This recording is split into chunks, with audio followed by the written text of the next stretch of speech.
Welcome, everyone, to another episode of Slasher Scotty. I am your host, Scotty McCoy, and boy, do I have a surprise for all of you.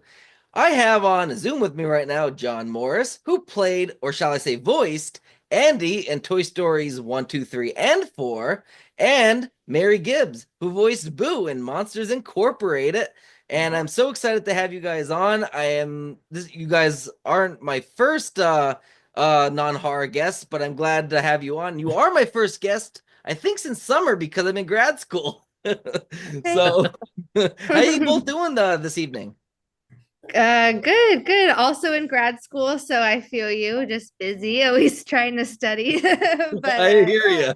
but been good. Nice. Yeah. How about you, John? How you doing this evening? My younger sibling is in graduate school, so I know what that is. And I was in graduate school and I know what that was as well. Oh yeah. And how time consuming. Yeah. I'm good. I'm good. It's nice and sunny where I live, which is nice. And I think it's sunny where Mary lives too, so that's great. That's awesome. It's dark here and we're getting snow tomorrow. Oh wow. You have to call we're in a winter weather advisory, so that's gonna be a lot of fun. Okay. Nice. All right. So, well, first I want to say, like I said, thank you guys for joining me. And also thank you to your agent and my agent, Jacob Marshall. He set up this interview, and he's a really great person, really great at what he does. He really Yeah. knows how to do, how to represent his talent and represent them with respect and do well. And I really want to give him that shout out.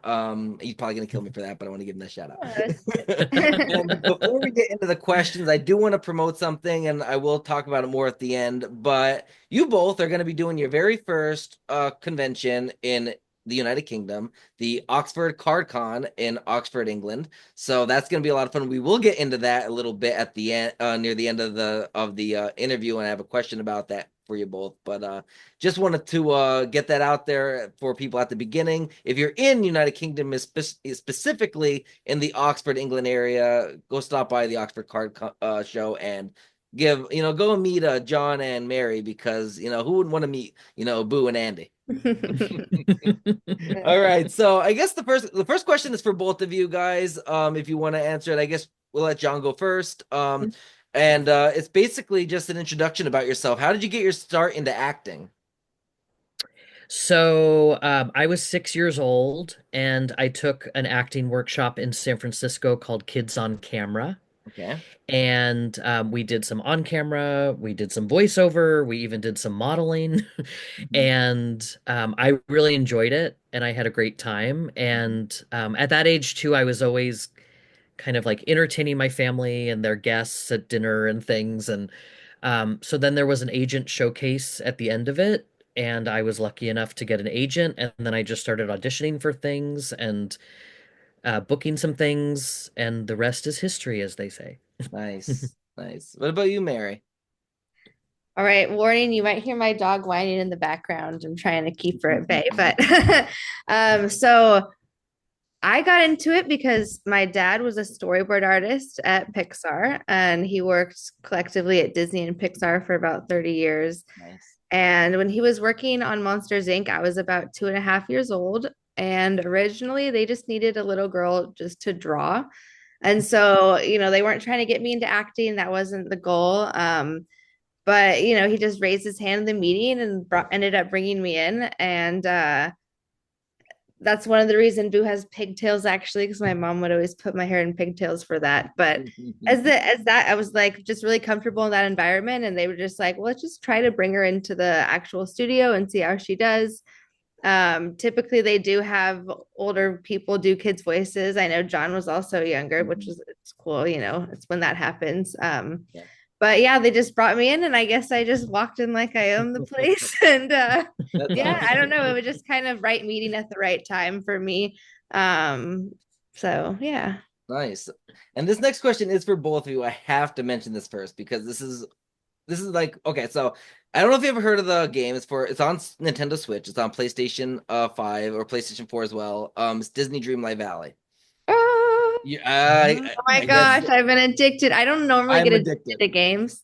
Yes, I am addicted to the game so much. I so far I played it for a year and I have almost 1,000 hours invested into that game. Oh, wow. Literally. Good for you. And thousands of dollars as well, but that's a different Yeah. topic for another time. But and I think Mary knows where I'm going with this. We do have Sully and Mike in the game and from Monsters Inc. And we also have Woody and Buzz in the game from Toy Story. Okay, so Oh. let's see. My question basically is, would you, if you guys were asked to do it, would you want to do it? Do what? Play the The game? voice Boo or voice Andy in the game? I mean, I wish I could sound like I did when I was 3 years old. So it would have to be an older version of Boo if I did it. There you But go. I mean, I think they did. Well, Boo's not in Dreamlight Valley, but Boo is in Kingdom Hearts. Yes. And I know that like they just reused my voice for that. So I Oh, mean, okay. if I was able to like actually be a part of it, because you mentioned Dreamlight Valley, I got excited. I do play that game. I'm about to unlock Mike and Sully. Nice. I do have Woody and Buzz right now, but yeah, but it would be, I mean, it would be awesome to be a part of it if I could, you know. That would be awesome. What about you, John? Would you, first of all, did you ever hear of Disney Dreamlight Valley? So this is new information to me. This is a new game to me. I like playing games and I'd love to play it. I'll have to ask Mary about it more. And Yeah. um, but I do know there was the Toy Story connection with Kingdom Hearts, Mhm, because fans have told me about that. mhm, And whenever fans come up to the table and ask me, for an Andy line, it needs to mhm. be from Toy Story 3 because I can still approximate. So similar to Mary, I don't think I can sound like Andy in Toy Story or even Toy Right. Story 2, but I can still sound like Andy in Toy Story 3 somewhat. So that's always kind of the example line I give, Awesome. when they ask for a line. Yeah. Awesome. All right, so my next question is for John. So you're obviously had audition for Toy Story, the first one. So how did your return to the series for parts two, three, and four come about? So they essentially just called me for Toy Story 2 and Toy Story 3, and they just had to hear that I could still voice Andy, Hmm. and then they wanted the continuity. And so, then I've always been older than him in real life, so I just had to kind of think a little bit younger, and then I could get there. Awesome. Awesome. So, now for Mary, I do have a question just for you. So, obviously, Boo doesn't really, I guess you could say, talk in Monsters Inc. So, how did you overcome that to bring the character to life and actually make it sound like, this is a person, a human? I mean, for me, I wasn't necessarily told to sit down and read a script. I was just playing around the studio and um, sometimes Pete Docter, the director, would use a Cookie Monster puppet to talk to me and like try to feed some lines to me if there was something specific he wanted me to say. But ultimately, it was just me playing around the studio, and the sound guy would follow me around with a microphone taped to a boom, and just kind of get all my little like you said, I'm not. I'm 2.5, really. I'm Right. 5 when the movie comes out, so there's some things recorded then, but like I did what I could. I said what Right. I could at that age. And so I think, it's nice getting someone around that age because it's a little more authentic, same thing Mhm. with John's character, even though you were a little older. Like, I think it's nice Yeah. to like, but yeah, because I was 2.5, I acted like a 2.5-year-old. And most of that was just, random singing and babbling and so Mike Wazowski Right. every once in a while. I don't know how they got me to say Mike Wazowski. I'm sure Cookie Monster helped out with that one for sure. But yeah, yeah. So I was just, I probably didn't even know what I was doing. I was like, oh, cool, Dad's bringing me to work every day. That's awesome. That's pretty So funny. So going back now to this question is for both of you. Going back to your auditions for John, what was your audition like originally to get the role of Andy, and Mary about yours regarding Boo? And you obviously spoke a little bit upon that, but I guess Mary, if you want to go first. um I could speak less on because I don't know if I necessarily auditioned for Mhm. Boo. Like I think it kind of happened naturally.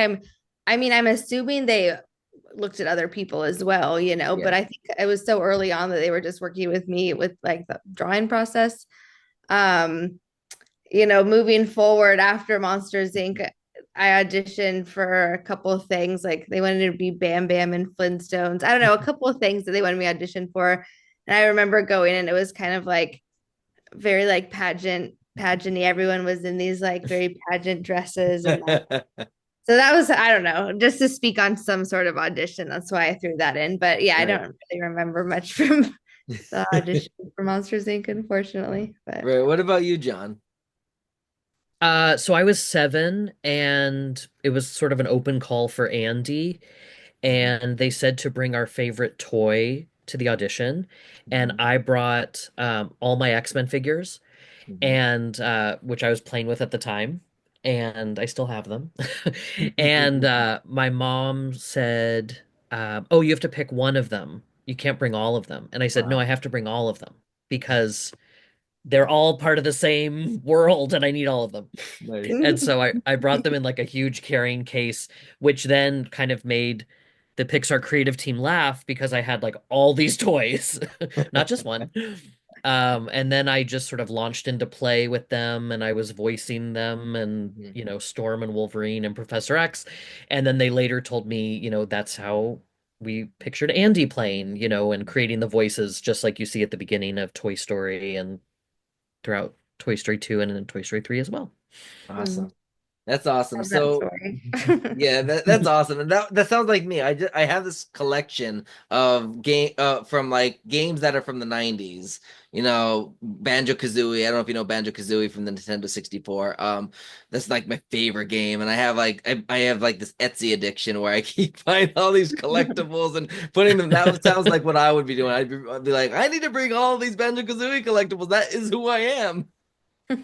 Yeah, I would. I mean, I literally would play in my room for hours when I was a kid. So I didn't know I was preparing to voice Andy, but I was, just by, you know, Teenage Mutant Ninja Turtles and Legos and Right. Oh, X-Men figures. And yeah. Nice. So this question is also for both of you. And I mean, I'm sure Mary can get, I know you were only 3 at the time, but I'm sure you can still give good feedback about it. But both of your personal takes when it comes to voice acting, is there any preparation or guidance that on how you would like voice a character? Because the way you voiced Andy might not be the way you would say voice. And I'll just use Mary's example, Bam Bam, for instance, because they're going to be different characters, they're going to have different voices. Mhm. So how do you prepare for voicing certain voice roles? You know what I mean? So John, do you want to go first? Sure. So it sort of depends on what they give you, because sometimes for kind of voiceover, voice acting auditions, you know, they'll give you typically, of course, the script, but then sometimes they'll give you storyboards. Mm-hmm. Sometimes they'll give you like this is what the character's going to look like, Mm-hmm. you know, or an initial drawing. And that's always, of course, very helpful because it's like, okay, this is the character that I'm, you know, going to try to bring to life. Mm-hmm. And so that always helps me with my preparation.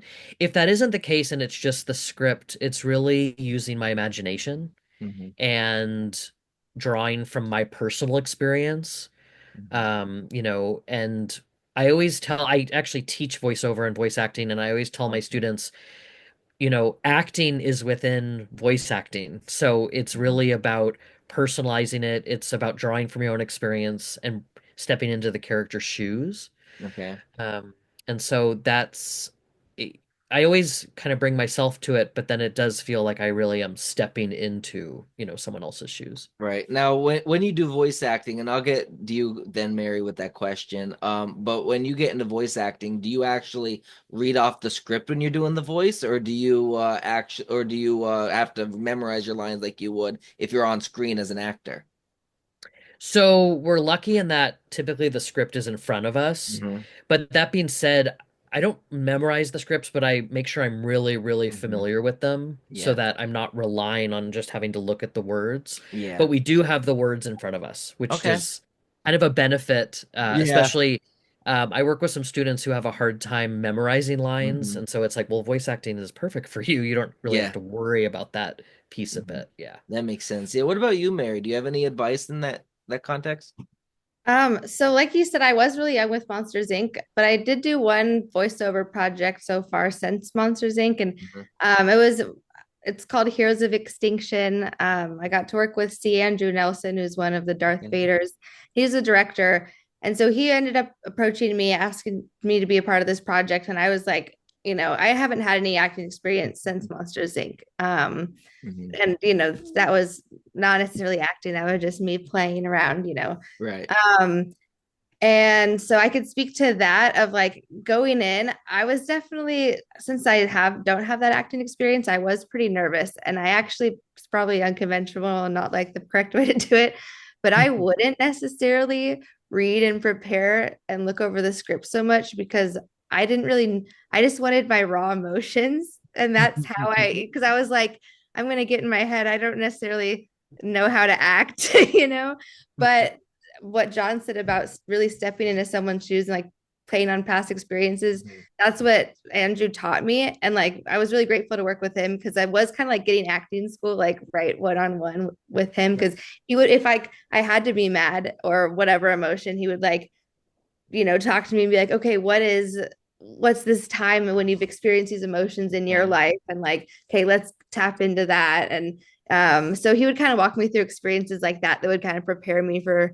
different scenes. And I think the biggest thing for me was just learning how to get out of my head and being Mhm. like, it's nice because you are alone in this booth with the script. So, not a bunch of people are looking at you. It takes some pressure off, but it's still like, you got people and like monitoring what you're doing. You got to like, you know, Yeah. conjure all these emotions out of thin air. It's just a lot. And so Yeah. it gave me a whole new respect for voice actors, really, to be able to do that professionally. Like, yeah. Absolutely. And like when I asked John about like the script and like having it in front of you, now obviously you're 3 years old, 2.5 years old, so you're young. And you had to say, like you mentioned earlier, a bigger word, Wazowski, and not even easy for me to say at times.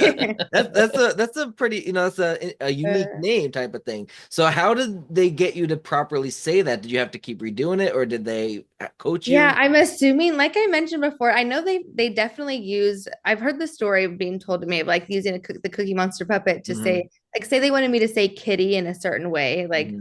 Cookie Monster would be like, "Oh, what would you do if you lost your kitty?" And again, it's kind of playing on those past experiences to kind of get on those emotions. But Mike Wazowski, I'm assuming that happened. I'm assuming like my dad probably was like, he lived with me. Obviously, he's like, Kate Wazowski, and also I was 2.5 when I was first brought in to be, and that was when I was being drawn. Yeah. And it takes a long time to work on a movie. So I'm assuming when I was like actually in like the thick of doing the voices, I was closer to Mhm.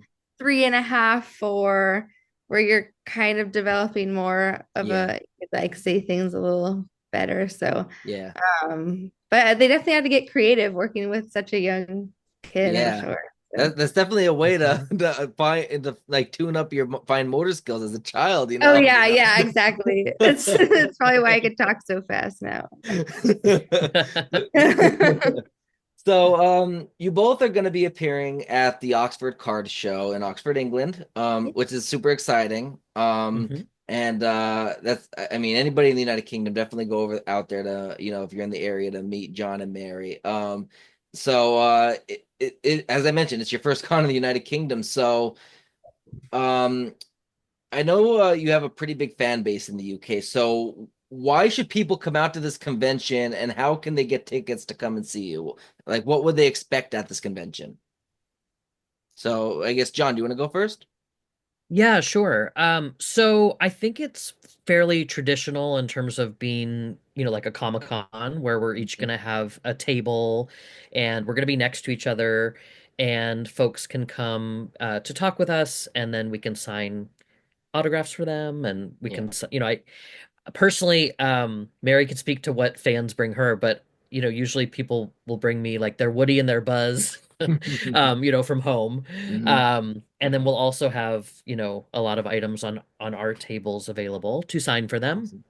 And I'm not sure, but we'll probably do a panel too, so like Okay. a Q&A as well, and we'll Nice. be doing that at the table too. And yeah, I'm really excited. It feels like it's coming up fast next month, Wow. and excited to meet UK fans and hear their stories. And Hmm.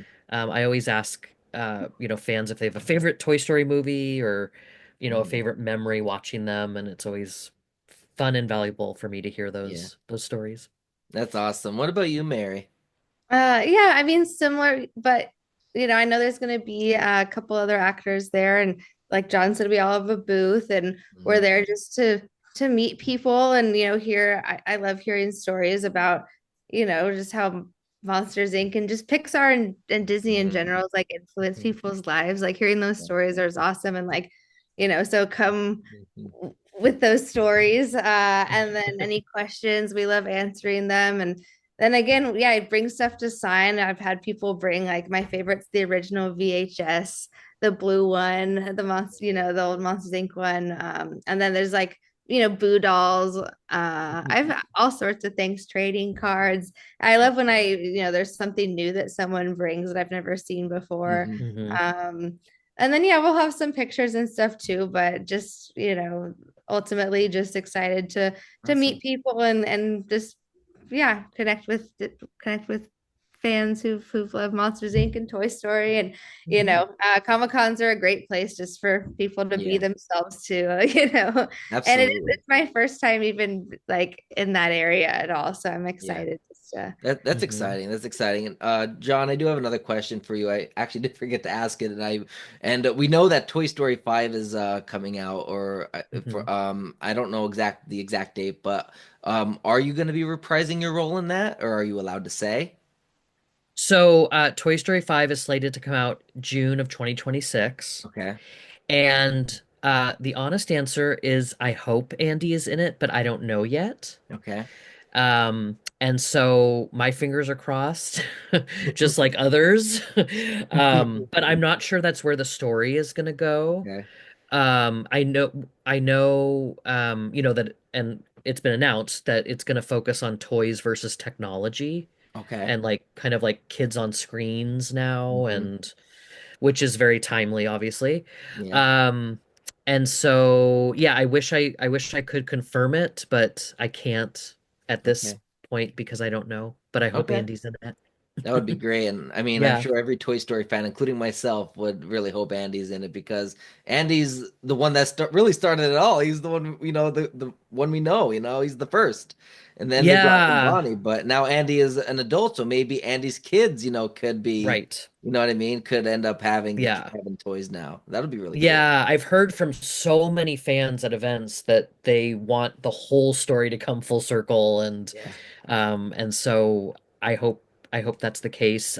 They're also, I mean, there are a lot of things online and like Hmm. rumors and things, but Yeah. I saw that Bob Iger said that Toy Story 5 isn't going to be the last Toy Story, Oh, so there may be a Toy Story 6. nice. So I don't know if it's going to come To full have the circle record there. for the most amount of sequels. I mean, Potentially, it's yeah. catching up to the Scream franchise at this point. Yeah, so I don't know if, Toy Story 5 is going to come full circle or Toy Story 6 is going to come full circle, or Right. we all have to stay tuned. But I think it's really smart to look at toys Mhm. versus tech because Yeah. sometimes, and Mary, maybe you have this similar experience, like when I talk with kids at events, they're kind of like, "Oh, I do things on my iPad now and like I'm not, Yeah. playing with Yeah. toys as much." And so it's just Hmm. interesting because we Yeah. grew up playing with toys like physically. Yeah. Yeah. And they're more, it's like there's a lot of things to watch and play on Yeah. iPads. And so it's Yeah. just interesting. Yeah. And with the introduction to AI and with how rapidly AI is becoming, that's going to be, and that's actually one, that's my capstone project. I'm in my senior year, my last semester of grad school, and I'm doing it on AI programming and just learning more about it and actually learning how to program it is really crazy. So that would be an interesting thing for Toy Story to go into is AI toys. You know what I mean? Absolutely. Yeah, absolutely. I know. That So would be many, so many interesting directions they can go. there really I is. it is in good hands because the director of Toy Story 5 is Andrew Stanton, who's Okay. been there from the beginning, Yeah. and he's also directed Finding Nemo and Okay. Wall-E, and so I mean it's in Nice. very good hands. I think it's going to be really good, you know. That's really exciting. That's definitely going to be it's definitely in good hands at that point. And I'm a Yeah. little biased, but all Pixar movies are pretty good. So they really Yeah, are. right. I'm excited to They see it. are. I'm They excited They to really are. are. Yeah. I'm so Oh. There's excited to see something it as well. special about him, you know? I don't know. Yeah. Yeah. Oh my God. Yeah, Pixar is I mean it's really I mean it's really awesome. Like they have so many good movies that I mean Toy Story 5 isn't going to be any different. It's going to be, great. It's going to have a different plot obviously, and it's going to now with Mhm. the technology aspect it's going to really bring in it can bring in so many interesting toys Yeah. with the Would you say technology. June 2026 or 20? June 2026. Yeah. Okay. That's Yeah. exciting. I can't wait to So see like a that. year and a few months. Yeah. Yeah. That's really I know. exciting. Yeah. Like with Toy Story 4, they brought in Forky. Now maybe they can do something where they create like an AI toy or whatever, you know what I mean? That could be that'll be really cool. Yeah, that would be Totally. Yeah. And it's interesting too. I'm sure you hear this, Mary, as well, that with Pixar movies, they're they're so layered. I mean, mm, they're multi-generational, but also with emotion. Like, yeah. I hear that all the time. And Monsters Inc., when I watch Monsters Inc., I get emotional. When I watch the Hmm. Toy Yeah. Story movies, I get emotional. When I watch all the movies, I get emotional. Yeah, they pulled the Um, heartstrings for Same. sure. they pull at the Yeah. heartstrings. Like, think about the beginning of Up and, Yeah. so many examples where That you're just like, montage. Oh my Oh my goodness. God. yeah, where you're just That caught like, me off guard for a children's movie. Yeah, I well, same with know. Soul, like so, like Yeah. I don't know, yeah, and Inside Out, all these Yes. unique concepts. I'm like, Oh my yeah, God, yeah.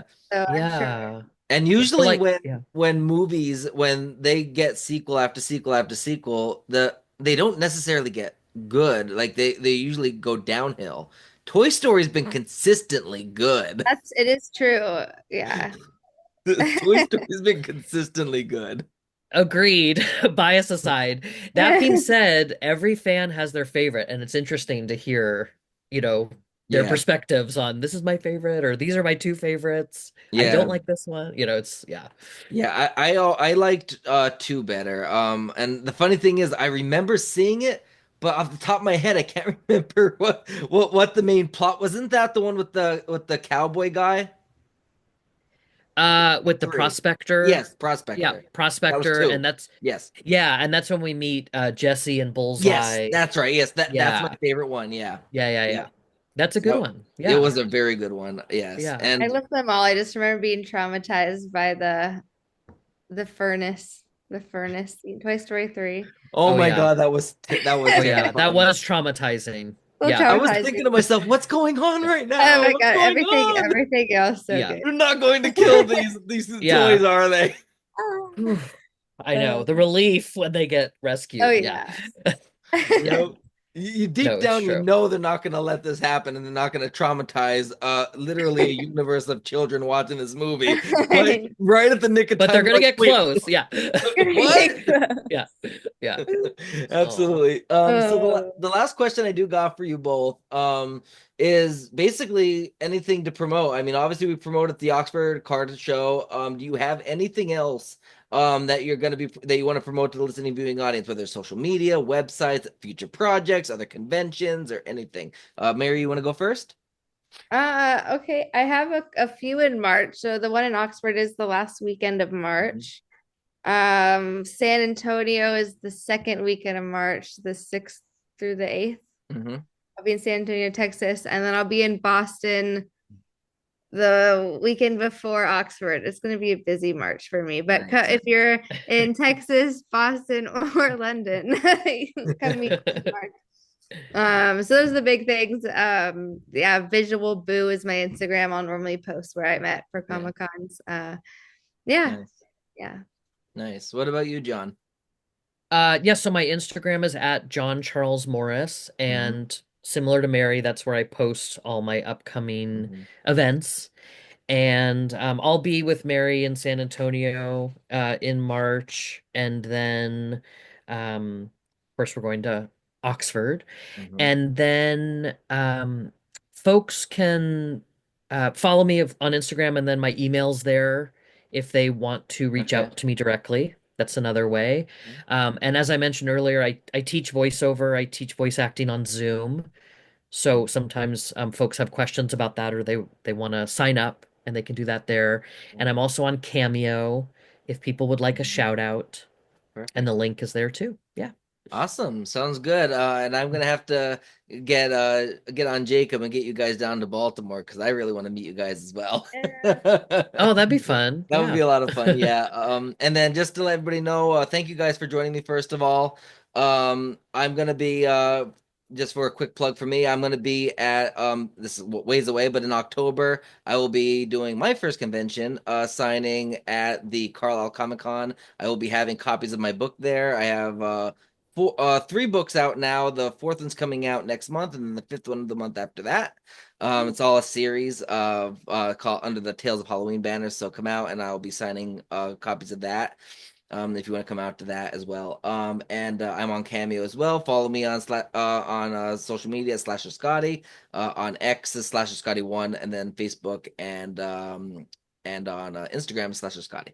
But thank you, John. Thank you, Mary, so much for agreeing to do this interview. It was a lot of fun, and I really had a great time. Yay, me too. Thanks for Yeah, having us. likewise. Absolutely. Yeah. Well, you Thank you. both absolutely. You both have a great rest of your evening. Yeah, you too. Thank you. You too. Yep. Bye. Bye.